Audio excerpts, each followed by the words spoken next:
Your qualifications are your dress code, but your network is your ticket. You can dress the part, but if you haven't got the ticket, you're not getting in. I get sometimes the questions, oh, what would you do, Temi, in terms of academies? I would put players on concrete. So I'm always interested in hearing what's the story of the player in front of me. What have they gone through as an individual? Yeah. Ultimately, they will have to have that resilience to get to the first team level. You have to put in the extra yards if you want to work at a certain level. It's just inevitable. Yes, everyone. Hello. Welcome back to another episode on the Coach Rafa's podcast.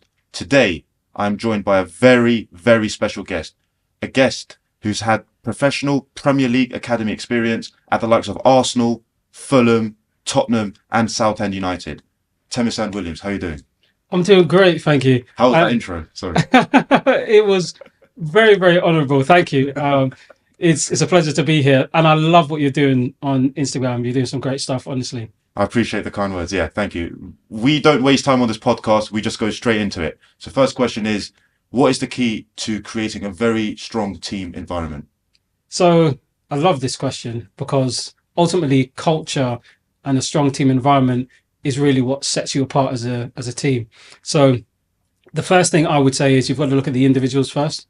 So the individuals that you bring within the team, and you would have seen it at first team level as well, talk about, look, one so-called bad egg or someone who doesn't fit within the culture or the environment can really affect what happens. So that's the first thing I'll say is the individual. Then you've got to make sure you lock down your values and standards. And this is very hard to do if you're trying to do it mid-season. If you lock down your values and your standards at the start of the season, then it gives that accountability. And where there's accountability, then that's where strong team environment and unity can really grow. So those two things, I think, are the key environments. And then you've got to have the vision and the mission very clear. So what are we trying to achieve here as a team? What's the mission? And then you've obviously got the accountability. It allows you to then have that as a foundation to move forward. Right. And with the age groups that you've worked with at Arsenal, Tottenham, Fulham, Southend, have you seen a difference, or have you had to change the culture, or has the club had to change the standards based on the age levels or their maturity? No, standards are the standards. So, for example, at Arsenal, we'd say strong young gunners. That'd be one of the things that we'd say. Right. And that's throughout. Obviously, what it may look like for an under 11 in relation to an under, as opposed to an under 15, may be a bit different. But those standards are always the same. I did have a team in Southend, one of the under 15s, who, when I got them, I said, you know what, you guys need a bit of an identity, and we need to produce some values for each other, because as a team, they didn't necessarily have something like that I could see. And so we sat down, and that was the first session I had with them. And off the back of that, it was a great season, not in the sense of just on the pitch, but just as a group. Really enjoyed the group, very hardworking. They came together as a group. And I think that was something, again, that was brilliant to see from the start, that they kept that accountability going throughout. And obviously as a team, if someone wasn't keeping to certain standards, they would call each other out. And I didn't necessarily have to do that policing because they'd had those agreed standards at the beginning. Right. And physically, what did that look like for you? So what were the certain things that you implemented? So it would be, as an example, hard work minimum on and off the pitch. And that would look like, okay, if we've got gym session, we've got analysis, etc. How are you engaging in that? Making sure that you are being honest or trustworthy. And that's a key. Obviously, if you can't be trustworthy, honest off the pitch, then on the pitch, it doesn't really matter. So those were really two of the key values that we look to instill within the group. Right. And linked to standards and values with young players, how important are parents and the overall child's upbringing? Yeah, critical. As a coach, you need to understand what their background is in terms of parentage, what's happening. And I'll say one thing too as well, Raf, that I learned along my journey is one of the psychologists said to me, Temi, do you know that roughly around between the ages of 10 to 12 is when most divorces happen? I was like, I didn't know that. And so he said, look, that's something else that you need to be aware of, and how the child then sees their identity. And funny enough, the year afterwards, it happened to one of my players, and who was in the group, and I was like, okay, now I need to be really aware of, okay, how are they emotionally, what's happening even on social media. Now maybe they're trying to get a bit more attention because of what's happening within their family. So that's something that is critical. And I've seen it with parents, really, really brilliant examples whereby I'd be in parents' evenings, and the parent would just sit there and say, no, it's his, it's his career, what he wants to do, and this is for young player, and this is what he wants to do. You talk, you ask the questions of your coaches, and the parent would actually not say anything to us, but rather let their son do that. And that player, who I can think of, is now in the under 21s at Premier League Academy. Right. He's still there, yeah. So is that sort of encouraging the child to take ownership and responsibility with their development? Exactly. Seeing that, and now seeing those players 10 years later being in either first team or under 21s, and even those players who may not necessarily have a career in the game now, but even just seeing what they're doing outside. One of them, for example, has a successful business now, working within football. It does all link. And so the parental support is absolutely critical. And I love, for example, what Marcia is doing, who is Mars Lewis Skelly's mum. She's doing a lot around parental support and insight. For parents within academies, because it can be honestly, it's a completely different world. When you're outside of it to when you're in it, it's a very different world. And so it's critical for parents to have as much support as possible to understand what is within the academy system and how things can change, but also the sacrifices. I know parents who've had two sons within the academy, and they're at the academy 7 days a week because of that, because they're in different age groups. Wow. And understanding that, and also understand that, look, if you can't make a day, we understand. It's okay. You're here 7 days a week. Because of that. So it's just appreciating that for parents as well. And it's a hard slog. I'll be honest. It's a hard slog for parents to be able to support their sons and daughters in academy football, because it's not just what happens on a weekly basis, but then as soon as it comes to half terms, you've got tournaments. Obviously, the top end, you may be flying over to Dubai for a week, as an example. And so if you want to do a family holiday, some of them question, should we go on can we do that? It affects so much. And I've spoken to a coach who used to play, and he said that his siblings hate football because of how much they had to sacrifice for him. Do you know what I mean? And so it's something that's not necessarily considered as much. People may see them, bright lights, but actually their siblings there as well who still need that support in their own way. But football takes so much of it. Yeah, I mean, we love football, so it's very difficult for me to see someone who can say they hate football. But if someone's just not interested in it and they're having to go out of their way to help their sibling or whatnot, then Have you seen Fernando Torres'? I just wanted to say quickly. Have you seen Fernando Torres' documentary? No. So I would encourage anyone to watch it. Why? Because when he ended up going Japan, and he ended up living out in Japan with his family, one, he said he really enjoyed it because no one really knew him, so he could walk down the streets. Yeah. But then secondly, when they were talking to his kids said, we just love the fact that Dad's home. Do you know what I mean? And people don't see that it really can affect your family life. Yeah. Going to first team level, and even from academy level. Yeah, and I mean, we see managers and coaches as well. They're the ones in charge of the whole squad. Yeah. And when things don't go their way, how can it not affect their family life or their home life? Because it's very difficult for us as passionate coaches to have a switch and say, okay, we've just lost. Okay, cool. I'm back at home. I'm going to be happy and relaxed. So has that happened? Have you experienced that where the on-field stuff has affected your off-field stuff as well? So it's probably more so the additionality in sense of analysis work that you could Yeah. that you need to do, or writing reports, player reports.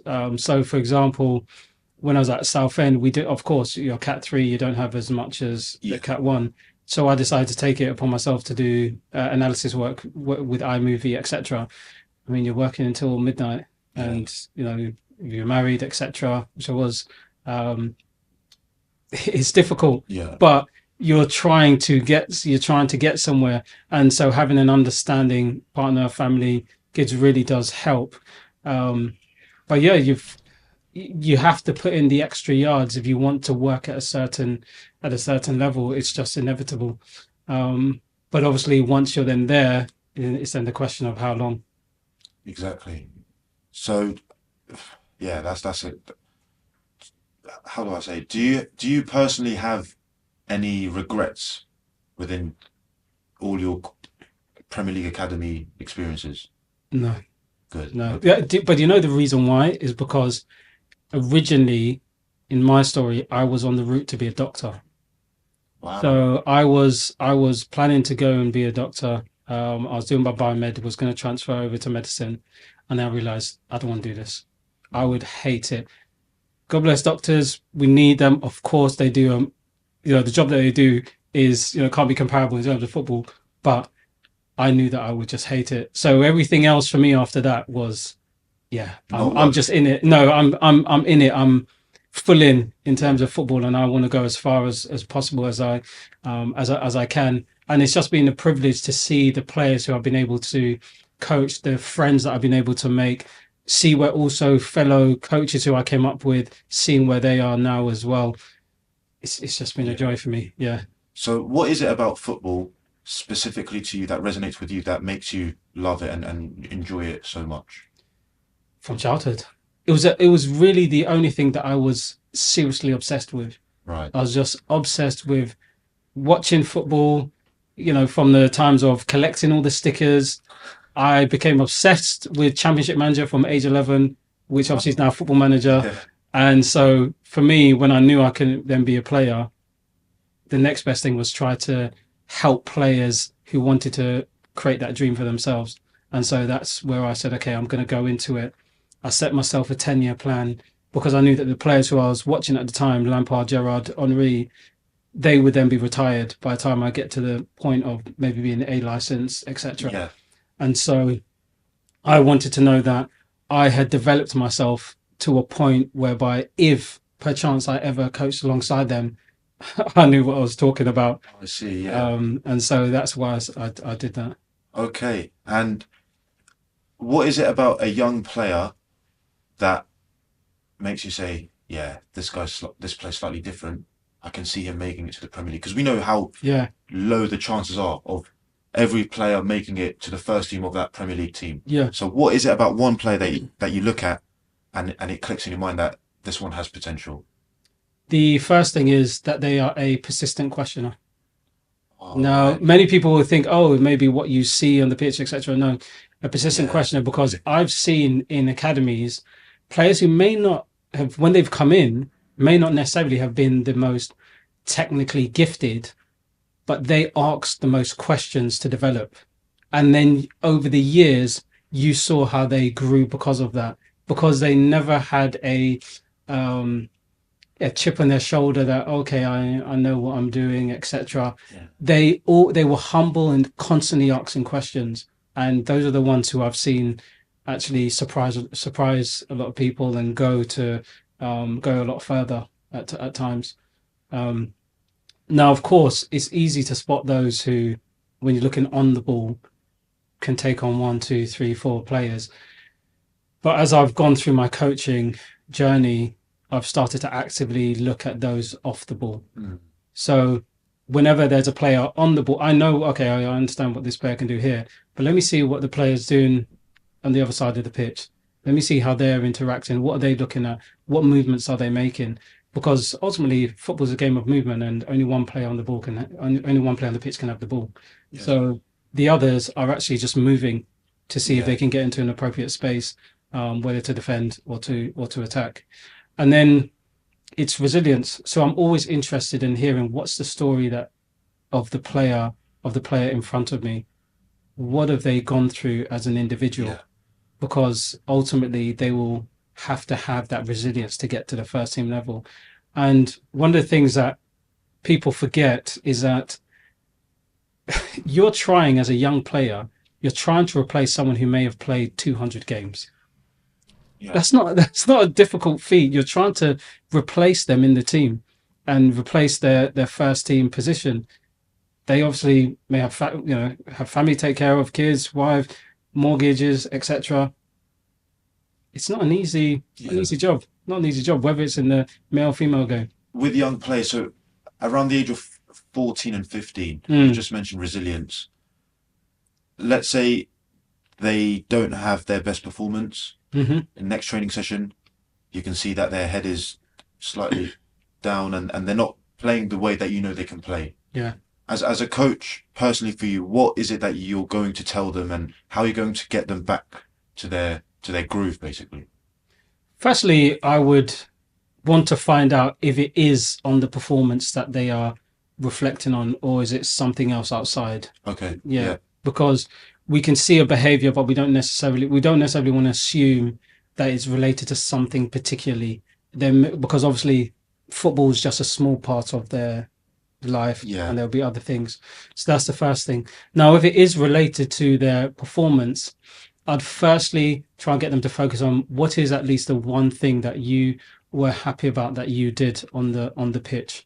Whether it was, okay, actually I really liked the pass that I played into the foot into my wide player, and even though we didn't score from it, I really like that pass. Or actually I tried to play with my left foot where I'm usually right foot dominant. Great stuff. Brilliant. And so for me, what I want to see is also, did you try to do something different that you don't normally do? Yeah. And I'll always praise that intention. Okay, maybe we need to coach the execution, but you want brave players on the pitch. Yes. Ultimately, you want them to be able to go onto the pitch, be brave to make decisions, irrespective of what happens. Because actually, by the time they get to first team level, if they can't play that pass with their left foot, it's not going to happen.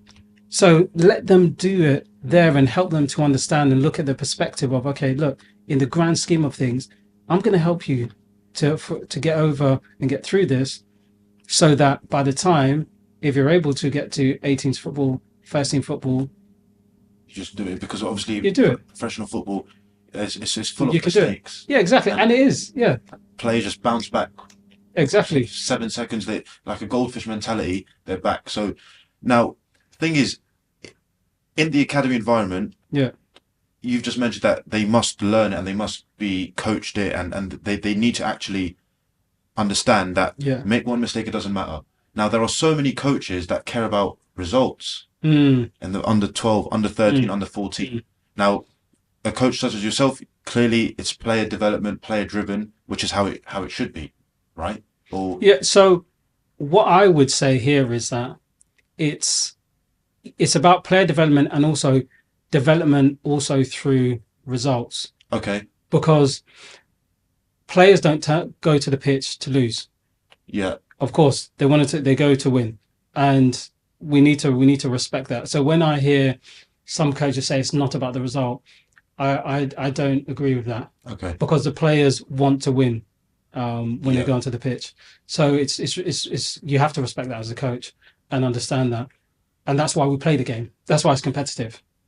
But if you are now sacrificing what a player's decision making could be and how they could develop on the pitch through making their own decisions for the sake of winning, then we've got a problem. Because that's a coach problem, right? Exactly. You got it. Spot on. Yeah. That's a coach's problem.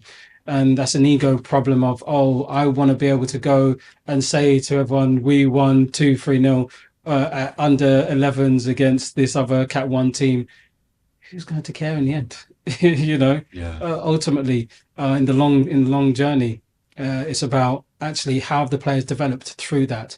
But the other thing is, when we talk about decision making is also affected by the result, in the sense of what is the result at the moment. Exactly. What time of the game Exactly. So the players will ultimately make a different decision if they're up 5-0 or they're losing 2-0 and it's 10 minutes to go. They're ultimately going to make a different decision in whenever they've got the ball. In that particular game state. So it's important to recognize that and recognize that it's part of the development. And as an example, when we go to tournaments, going to tournaments to win the result, you have to win the result to get through. And so that's also something to, of course, take consideration of. Yeah. So you've mentioned decision making, and I mean, every time we watch professional football, we see so many wrong or bad decisions being made on the pitch. But obviously, 95% of the time they're making the right decisions, which is one of the reasons why they're at that level. So in that development phase of a young academy player with so much potential, how do you coach decision making, and what are the priorities what is it that you really focus on that you know that this thing will help decision making? So it depends on the individual development plan first. Okay. So yeah. the IDP, what's been agreed for us to try and help support with, firstly in terms of maximizing their strengths, because we don't want to start. It's a very good topic to get onto. Yeah, we don't want to start from the place of, I've been guilty of it. Of okay, this is what they need to do. They need to develop because this is what they're lacking. Ultimately, their strength is what's going to get them into the first team and to stay in the first team, because the first team needs something different. They offer something different. Yes. And so that's what we need to recognize first, is amplifying their strength and amplifying that strength for decision making in the sense of whatever session we put on. With the session itself, it's got to be chaotic, because they need to be able to develop different problem solving attributes. And then I would always favor directional. Okay. Because ultimately you're playing one way towards the goal and obviously protecting your goal. And then there has to be a time limit and keeping score. Keeping score is critical. I was talking with a coach who worked in Holland, and he said that the players will get on to you if you're not keeping score. I've experienced that myself. Yeah, it's critical because it affects the decision making. These are the things that ultimately affect the decision making. If it's 1-0 and you've got 30 seconds to go, the players are going to play in a different way than they had for the entirety of the game. It's 0-0, yeah. Exactly. Than if it's 0-0. So it's important as coaches that we do that and keep these. They may seem simple, but these are all the things that affect decision making. Right. Yeah, I'm guilty of that myself. We all are. I get so focused on the technique and the actual drill, the actual exercise, that I forget about the score. And then I know some players are like, "Coach, what's the score?" I'm like, I don't know. Yeah. And then they try and work out, or they tell you what the score is. Yeah. Yeah, and no, it's 2-0. No, it's not. It's not 2. We scored that. Do you see what I mean? So it matters to the players. Yeah. And so, where's your position on maximizing strengths versus being an all-round good player with good in every single category compared to phenomenal, good, okay, can get better? Where's your stance on that? Well, ultimately, the best players in the world who we look at, they are specialists in one key thing: Messi, dribbling, De Bruyne, passing. Yeah. They have a high skill set in one thing, and so I would always say to a player, master that, absolutely master that, to the point where the manager has to say, we need this player in for this reason. We don't have anyone like this player. So becoming undroppable. Yeah, it makes you undroppable. It makes you undroppable if you have that. For example, we think about Beckham. They keep him on the pitch. They kept Beckham on the pitch because if we get a free kick, he is going to take it. And look at what happened, for England when he scored the last minute, etc. And we all remember that goal.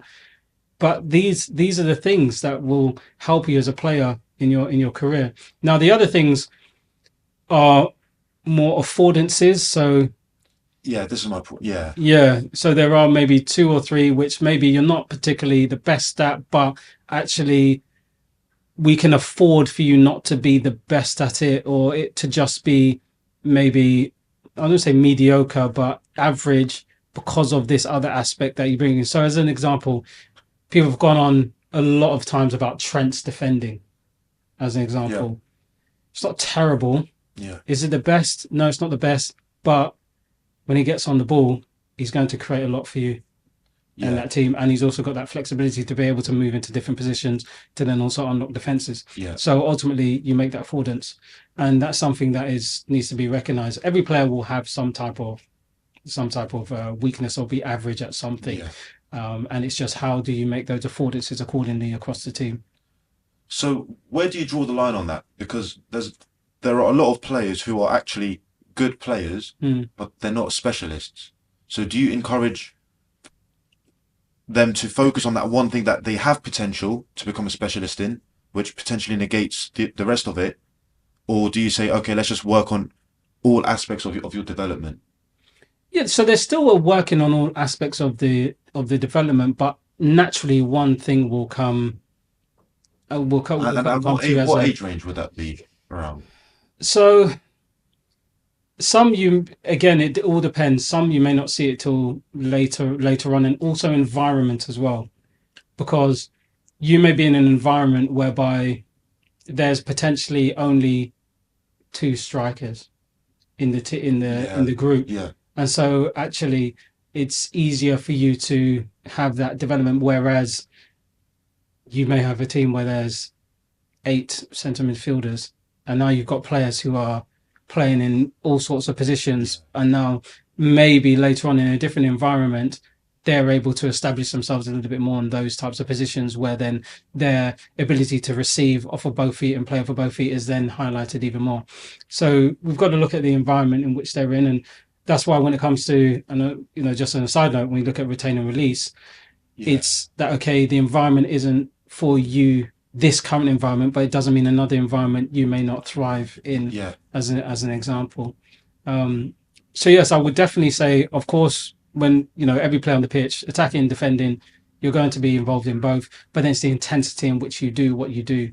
And I think that's where it really makes a difference. What's the intensity and the effort in what you're trying to do? If you can see you're trying to do it, okay, is it then a technique thing? Is it a recognition thing in terms of when you're recognizing to make a certain action? Is it a physicality thing where actually we need to support you with that? So that's where you start doing the skill diagnostics, if you like, of what a player then needs. Yeah, and you've just mentioned energy and intensity. How important is the coach when it comes to transmitting intensity and energy into a team? You got to drive that. You got to drive that as a coach. You've got to come with the same passion you grew up with playing football. Come with that same passion to the pitch as well. I recently saw a clip by Slot, and he talked about it, that actually the thing he doesn't obsess around the most is not necessarily the tactics. It's actually, how do I communicate this with a different type of energy and effort, and the message I communicate differently than I did the day before. That's really... Why would that be important? If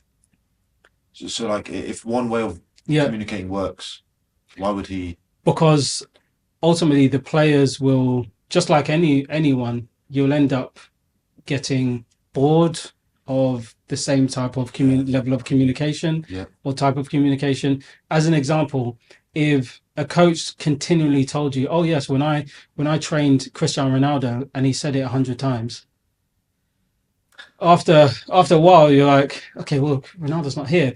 Like these are players we have here. Yes, okay, once or twice, people are like, oh wow, okay, so that's what Ronaldo did. So the value of it goes, the value goes down. Yeah, exactly. The value of what you're saying starts going down, and you need to be able to communicate across different different aspects.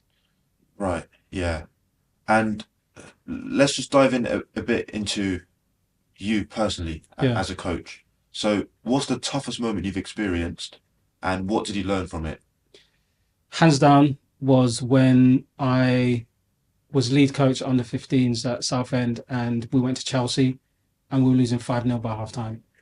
And the reason why is... I've read this on Twitter. Yeah, not necessarily the score. It was the things that I saw Chelsea do I had never seen before. I wasn't taught it in my B license. So, for example, we now see it, but the number 4 for Chelsea went to pick up the ball between the centre back and the full back. Never seen that before. how do I defend that? Because when my striker went to go and press, they popped out 3v1. If we went on the high press to do that, then what happened is that if they still got out, the other pivot was by themselves. Yes. If we dropped off, he then had the ball, and it was easy for him to play a pass through. So that really puzzled me. Then they had their striker and their wingers both run into the same channel at the same time. So they'd run in between our fullback and our centre back at the same time. That space, yeah. And I was like, okay. And what I started to realise is that by them doing that, the striker was then blocking off the recovery run of the centre back. And so the winger could then play the ball across our box to the opposite winger to tap in at the back post. I can actually visualise. And so I was like, I've never seen, but you never teach both of you run into the same channel at the same time. But when it happened, I was like, what am I going to say to these players at half time? Because I'm completely out of my depth here in terms of tactically as a coach, as a young coach. And so I just said to the players, look, this is a score. It's a new half. Let's just try and make it 0-0 in the second half. I think you did all that you could. And in the end, they did keep it 0-0 in the second half. Did you change anything at half time? Or did you figure something out? I think I just said to the players, look, as much as possible, let's try and keep compact. I think we ended up going to a semi mid block. We stopped high pressing was just not working.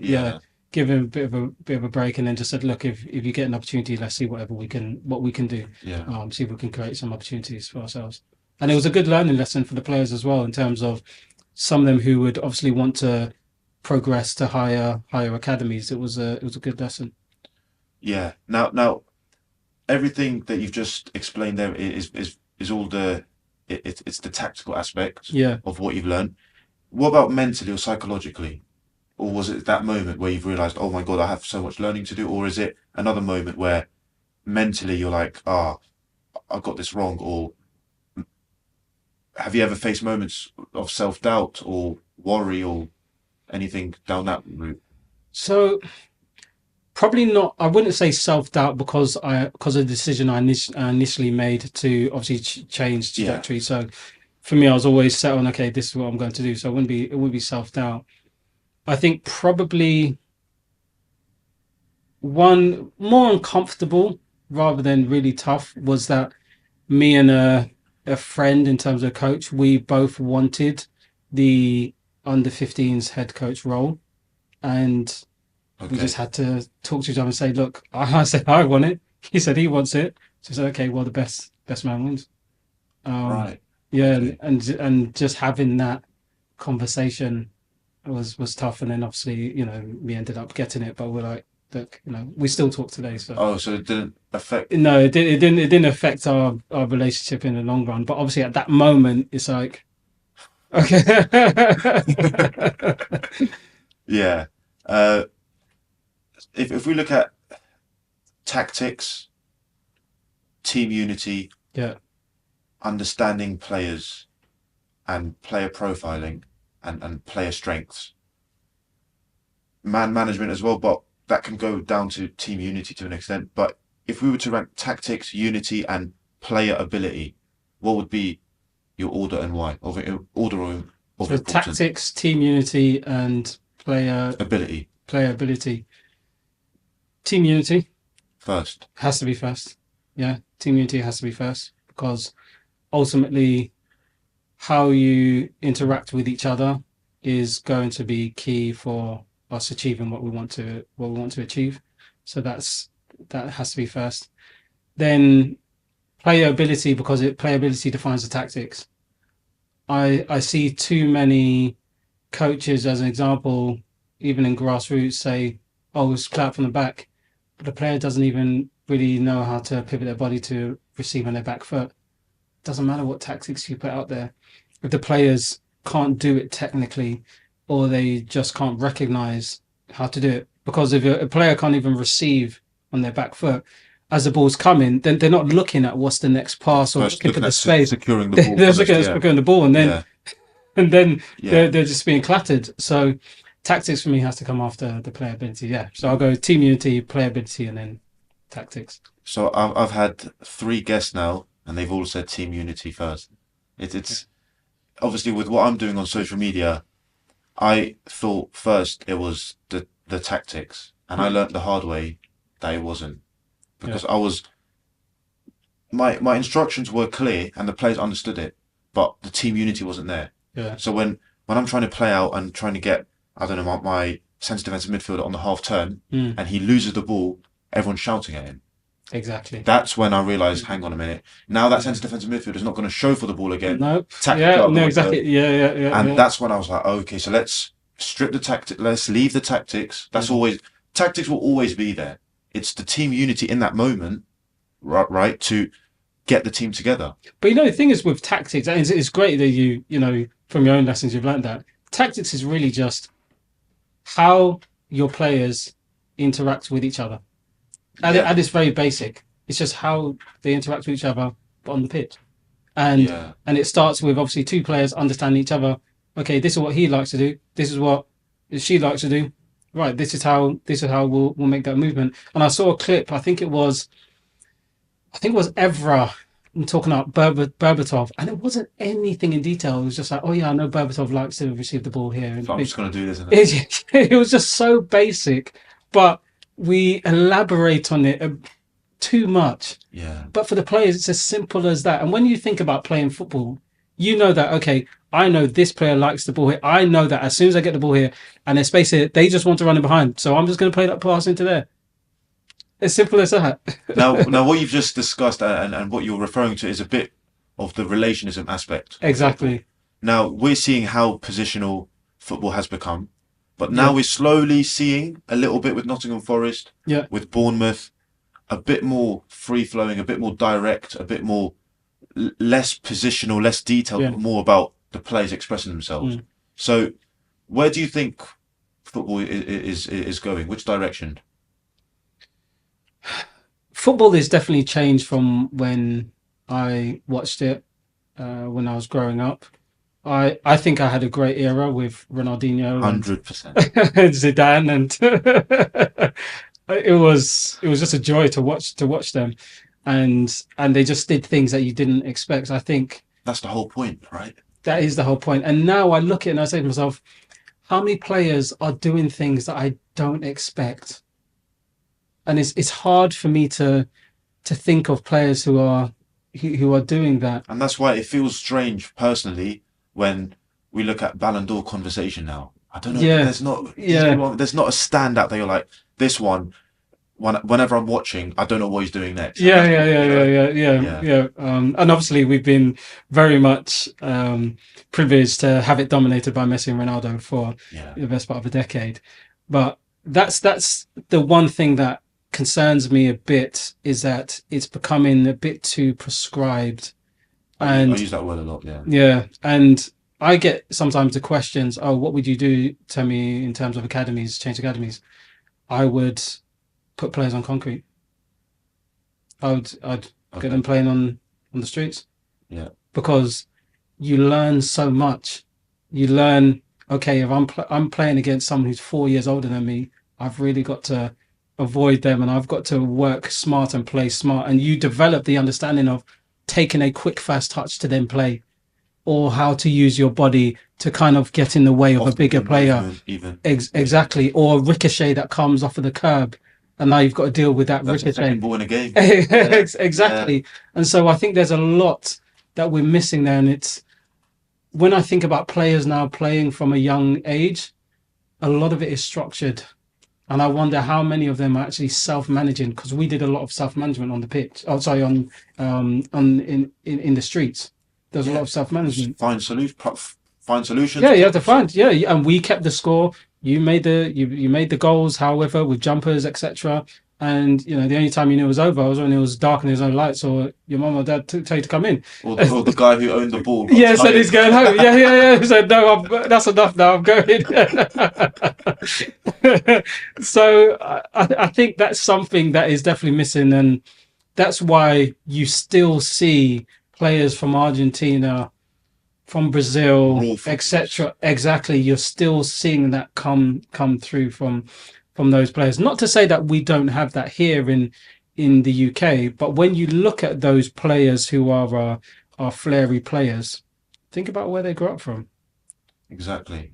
So, if you could design a team where you have everyone technically very good, so passing and receiving, 2-3 touch football isn't the issue. What type of team would you design? We're talking age range 18 to 26 years old. Do you mean players? So you have the players that are all technically very good. Yeah. So, as I said, like receiving comfortably and playing simple isn't the problem. But what ideas would you implement? Okay. Oh, you mean, so what would I say to him in philosophy wise? Yes. Okay. Any model and play philosophy. So what I would say to him is that firstly, play what you see. Okay. Yeah, play what you see. I want you to trust in your decisions.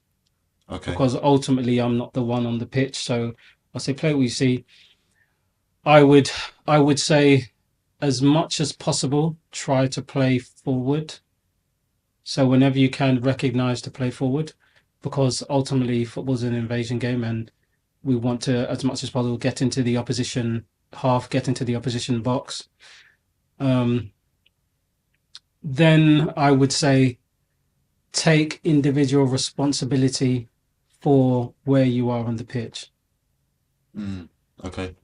And what that means is, if the fullback ends up going on an overlap and run is now higher than the winger, now the winger, you take responsibility for knowing that if the ball all of a sudden goes back that way, you're now becoming the fullback, to be able to deny a defensive transition.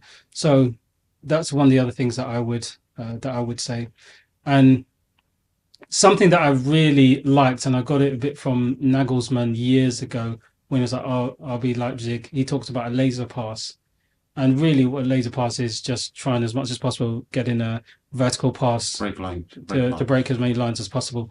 And one of the things that I enjoyed working on with one of the teams that one of the under 15s teams I had at Southend is that we try to work on that in the sense of playing where possible the back line, playing into the front three and missing out the midfield, not over the top actually, as much as possible on the floor, because then when the front three then step back, the midfield's first touch would then be forward. Yes. And so the momentum's forward, and then effectively what you end up having is that you could have 2 or 3 midfielders in the pocket already going forwards, which meant that the opposition midfielders were already on the back foot, and then exactly, and then you already had an overload situation on their back line very consistently. And when we saw it happening in the game, you could see the players like, oh yeah, this happened. Yeah, come on, let's try and just open that gap. And so when you see that and the players are buying into that and they're then starting to make it their own, brilliant. Yeah. It's football's a simple game. It's so simple. It's can I find space to receive a pass? Can I keep possession? Can I play forward? I do think sometimes with these game models that I'm now seeing, it's just coaches are putting game models before everything else. And what I'd love to see is more coaches talk about, okay, how do I connect with my players more? Yes. Do you actually understand the differences of the demographics who you're connecting with?